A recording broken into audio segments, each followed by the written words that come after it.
It is difficult to be objective. Every time we describe something, we apply our opinion or judgment. We rarely realize we are doing it, but we often significantly influence ourselves and our audience. If, for example, we say, "It was Tuesday evening and I got home from work tired," or "The boss reprimanded me shouting." At first glance, these seems two fairly linear and objective sentences. They are not, however. Although it's just a few words, they evoke a lot of processes that we are not very aware of most of the time. After pronouncing or listening to the first sentence, for example, the idea that work is tiring might be formed. Even if this is not the case, tiredness may be due to something else. In addition to this, in a sentence where we use an emotionally charged word, like tired, we easily lead ourselves down a path of negativity, surrounding both ourselves and/or the job. Maybe we initially planned to talk about something else, but we magically find ourselves rehearsing the same old spiel about our dead-end job, how it drains us of energy for other activities, and so on. In the same way, the second sentence can leave an implicit impression that the boss is mean and we are the victim. But is that true? Is that how we want to appear? We can really do nothing about this, or are we just trying to convince ourselves it is so? Using communication like this, we create at least 3 disadvantages. We are not following our original plan to talk about something else without going off on a tangent or complaining.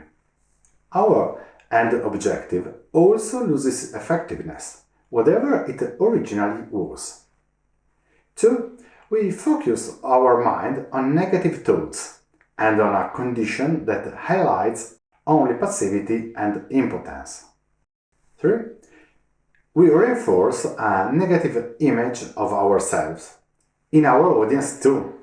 An easy way to not fall into these traps is to practice describing what we see and what we physically perceive without opinions, views, judgments, or complex emotional memories.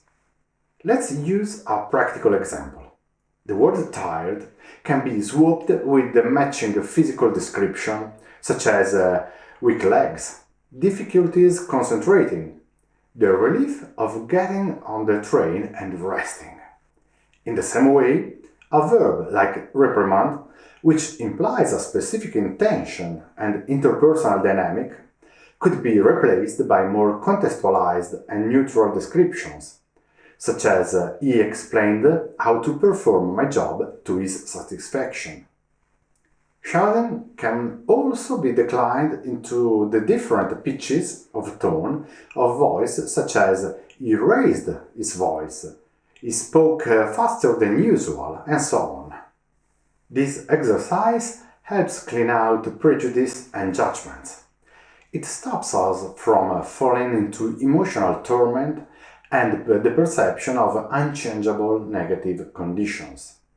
In the form of a personal journal, it can help us restore free and subjective thought patterns, just as early philosophic approaches had sensed.